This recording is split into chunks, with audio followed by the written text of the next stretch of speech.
That was sick. That was awesome. That was so good. Hello, and welcome back to Gateway to Anime. I'm Charlie, and this is Graham. Hi. And today we're doing something we've actually never done before. We are doing a reaction video to everyone's favorite, most exciting returning anime, Attack on Titan, final season, part 3, part 1. And there's a part 2 in there as well. It's actually in 2 parts. It's an hour-long special. Now, Graham and I, we're both anime-only viewers of this. We actually sent the manga reader to Japan because he would be insufferable if he was here today. Oh, God, it'd be awful. So I think you're pretty lucky you just got us. If you have not caught up with Attack on Titan, the anime, this video is probably not for you because obviously we're going to be reacting, we're going to be talking about it. It's going to be full of spoilers. All I can say, it was an absolute roller coaster. I really liked it. That ending, nothing better than just seeing someone bite their hand and turn into a Titan. You're kind of like, go. Okay, so we had a lot to digest there. We had the rumbling started. We had a bunch of characters. Hanji died, which I think was probably the saddest part for me, but at least she had a cool as fuck death. I'm glad that they used the Levi budget on Hanji. You know, they went like, here's the ODM sick gear stuff that we're going to give her. Because she was a commander and she's one of my favorite characters and has been from start. I will never forgive Eren or any of them for not giving the Colossal Titan to Erwin as opposed to Armin. Because what has Armin actually achieved? Like when you think about it, like he's meant to be this tactical genius. I'm sure he's had some good ideas, but would he have been as good as Commander Erwin? No. But what side would Commander Erwin have been on? That's another interesting one as well. I don't think he would have been out and committed genocide. No. Someone who's lost so many people. It's good to see the Beast Titan again. Yeah, the great Beast Titan. Throwing rocks, just throwback. Is it rocks or is it bones? Is he throwing bones? It was bones this time, you know. That was pretty metal. I love that Levi and Zeke just have this rivalry that's continued forever, you know, from the start. And I look forward to, a very injured Levi taking down He seemed good there, like at the end he's swinging through the bones. I'm like, oh, he still got it with his one finger. So my question for you is, do you think that Eren is trying to do like a Code Geass Lelouch, like become the main enemy, so if he gets defeated, then Paradise Island can be like, they can maybe live in peace because they came in to bat for them if he's like makes himself the greater evil? Because that's sort of what my instinct was a couple of seasons back. But after that sand scene, like maybe not. Maybe that was just debunked. I think they might be just projecting on it because he is their friend and stuff like that, and it's kind of hard to swallow that he would go to such lengths. But true. I don't know. Like, even if you think about it, the rumbling started in Paradise Island. What the fuck's left of Paradise Island?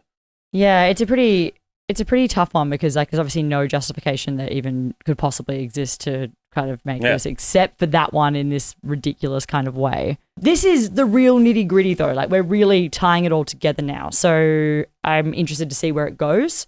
I know the manga ending that people talk about. I know nothing about it. Haven't read it. Don't want to know.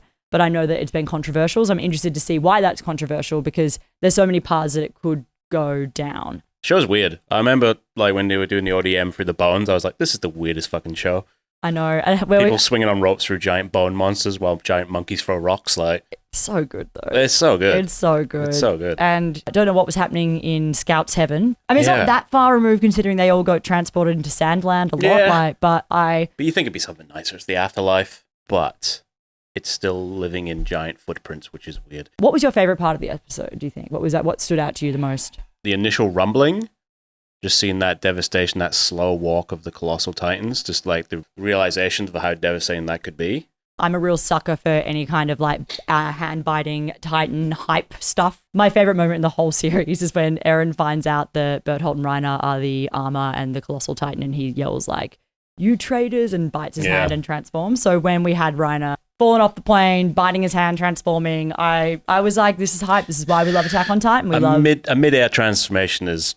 It's iconic. It's probably, it's the best way to do it. Absolutely. Cannonball of Titan. Like, absolutely. I'm there for it. We were absolutely spoiled, I think. Yeah. It really actually surprised me genuinely by how hyped I got, even though at this point I shouldn't be surprised by that. Same. Like, Attack on Titan goes away, you forget about it, then it comes back, and you're like, oh, this is why this is one of the greatest shows, pieces of media, whatever you want to call it, that's ever been made. It's rare that I've been kind of around to watch, like, in real time, something of this kind of level of cultural phenomenon finish. Like, last thing I feel like, I read Harry Potter, I saw like that kind of thing. It's like a big deal when something wraps up. This wrapping up is like that to me. That's this kind of level. It's like really exciting to see how it's going to end because we've been on this journey for so long. It's been nearly a decade. It's been over a decade 10 since years the first to over. season. Yeah.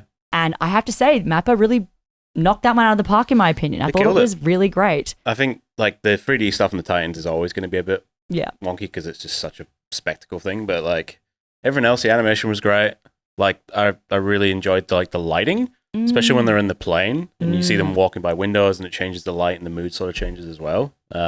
No, I thought they killed it. Yeah, I thought the pacing was good too because we got the character moments, which makes you remember why they're bothering to try and save Eren and not just like, the kind of thing like you remember kind of the relationships they've had and how much they've been through. Annie is a Titan. What a waste of power. Yeah. That was bullshit. And the Titan years, you don't have long to live anyway. Yeah. Like you may as well help out. And they were like, she's fought enough. I was like, she's been frozen for like 10 years. This is a really good point. Everyone else you've had the time off. She's done fucking nothing. Yeah. She just had a nap for 10 years in a rock. Annie, a little bit disappointed in you, but I know that you'll come back and do something cool. That's very much alluded to. I mean, my main criticism about Attack on Titan is, in general, is I kind of missed the simplicity of the earlier seasons, which was like... Kill giant what monsters. do you do? Yeah. And I kind of thought that was cool. I think we're kind of getting back to the simplicity of it a little bit because we're just attacking a giant bone monster.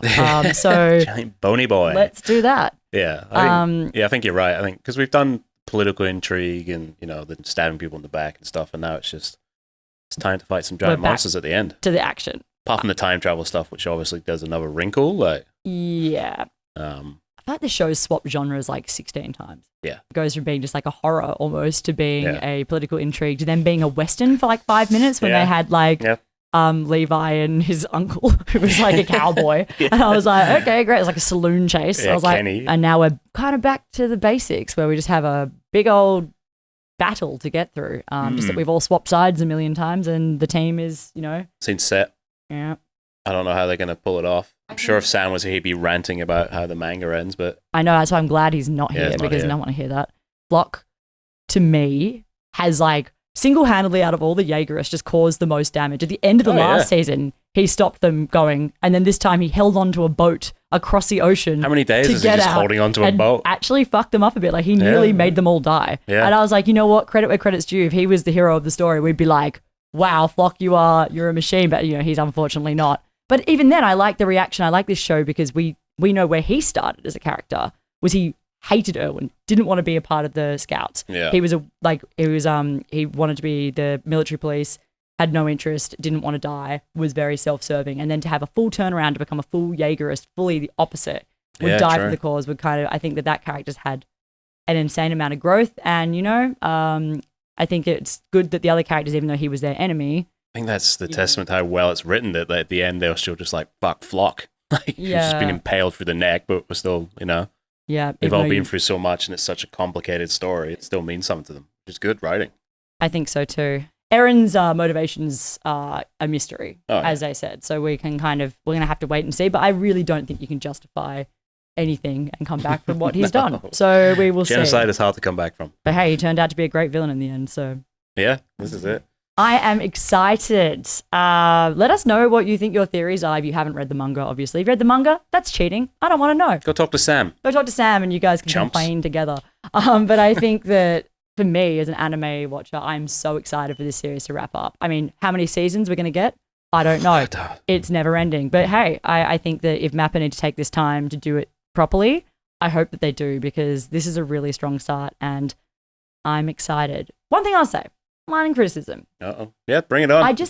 I really struggle with the pop music that comes in dramatic moments. But I think that's just a taste thing for me. Like I think I don't like it when vocal lines come in, when it's kind of like something like, and someone's like dying and I'm like, wow, this went really hype with just like a score. Yeah. But I know I'm in the vast minority there. I think a lot of people love that kind of thing. No, I think I'm with you. I'd rather have something dramatic, like a score with, an orchestra rather than someone telling me how I should feel at this moment. Totally. I think I'd like an orchestral version of the song Rumbling. Oh, yeah. Through the whole thing. Well, that's kind of our main thoughts so far. Definitely highly recommend. I hope people enjoyed it as much as we did because I was kind of ready to hate on it and I don't know why. I think I was in a hateful vibe today, but I was, again, I think we're saying when we started recording, we're like, let's try and make some funny jokes and we're both just like, oh my God, what's happening next? Those two boys have been stepped on. Yeah, I was just like, this is awful. Like, I can't joke about this. Yeah. It's a heavy show. It's a heavy watch. It is. Well, let's see how Levi versus Zeke goes.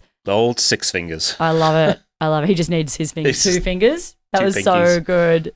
He's a badass. Always will be. But always is left alone. I felt sad for him when he lost Hanji. I was like, no. Yeah. His reaction to stuff throughout that show was great because he was just so like when the rumbling was coming towards him, he was just like deadpan. He was like, "Yep." And then when they flipped into the other world, like everyone was like, "Whoa!" And he was just like, "Yep." And even when like, emotion whatsoever. They're making impassioned speech to Eren, he's just like, "I won't kick your ass that much if you stop." Like it's just like very blunt. Fuck, he's the goat. He's always in character. Yeah. And so was Hungji until the end. You know, just like a fulling. Like I love that exchange between Peak and so the Cart Titan. Yeah. And Zoe was just like so funny, just being weird. Like she's like, and then I can ride on the back of the cart. Yeah. And she's like, ooh, that was a bit weird. So yeah, there's the reason that we love all these characters is they're all kooky, kind of like, and very them. And I think that they stay that way. Like everything they do is in character, which is good writing. Yeah. Again. Yeah. 100%. So yeah, exciting to see what happens. I don't know what's going to happen. My theory is it's a Miko, Gias, Lelouch kind of thing. That might be a bit too obvious. So I guess let's just wait and see. We'll wait and see. We'll be here this time next year, probably. Absolutely.